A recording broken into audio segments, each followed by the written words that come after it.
નમસ્કાર, આપ જોઈ રહ્યા છો યુટીસી ન્યૂઝ।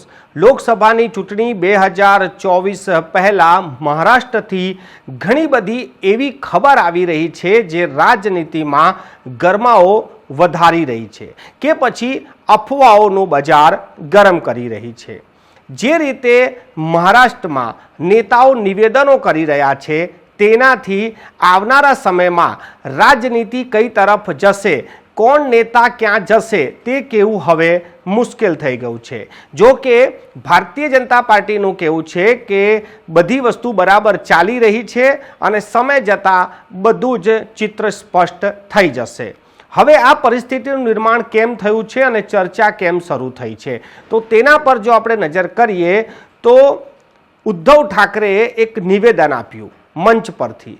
તેમણે જણાવ્યું કે નીતિન ગડકરીનું નામ પહેલી યાદીમાં જાહેર ના કરવામાં આવ્યું, એટલે તે નીતિન ગડકરીનું પણ અપમાન છે અને મહારાષ્ટ્રનું પણ અપમાન છે। ઉદ્ધવ ઠાકરેએ મંચ પરથી જ તેમને સીધી ઓફર કરી દીધી કે તેઓ અમારી સાથે જોડાઈ જાય, એટલે મહાવિકાસ અઘાડી સાથે જોડાઈ જાય અને તે દિલ્હીને જવાબ આપે। દિલ્હી સામે મહારાષ્ટ્ર કદી પણ ઝૂક્યું નથી તેવા પણ તેમના સૂત્રો હતા। ત્યારબાદ તરત જ ભારતીય જનતા પાર્ટી તરફથી પણ ત્યાંના ડેપ્યુટી સીએમનું નિવેદન આવી ગયું કે હજી તો મહારાષ્ટ્ર વિશે વિચારણા થઈ નથી, જ્યારે વિચારણા થશે અને નામો આવશે તો સૌથી પહેલું નામ નીતિન ગડકરીનું જ રહેશે। આ મામલો અહીંયા જ ના રોકાયો, એનસીપીએ પણ આ મામલે એમને ઓફર કરી દીધી અને સાથે સાથે જે અન્ય પાર્ટી છે જાણે કે કોંગ્રેસે પણ નીતિન ગડકરીનું અપમાન થયું છે, ભાજપે તેમનું અપમાન કર્યું છે તેવી વાત શરૂ કરી દીધી।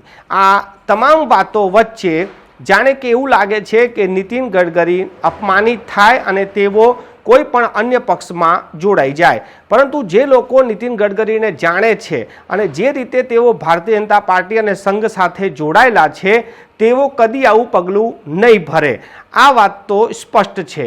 તો શું આ ચૂંટણી પહેલાં અફવાઓનું બજાર ગરમ કરવાનું કે પછી કોઈ સોચી સમજી ચાલ છે તેવું પણ લોકો કહી રહ્યા છે। આપ આ વિશે શું વિચારો છો? કોમેન્ટ બોક્સમાં કોમેન્ટ જરૂર કરશો।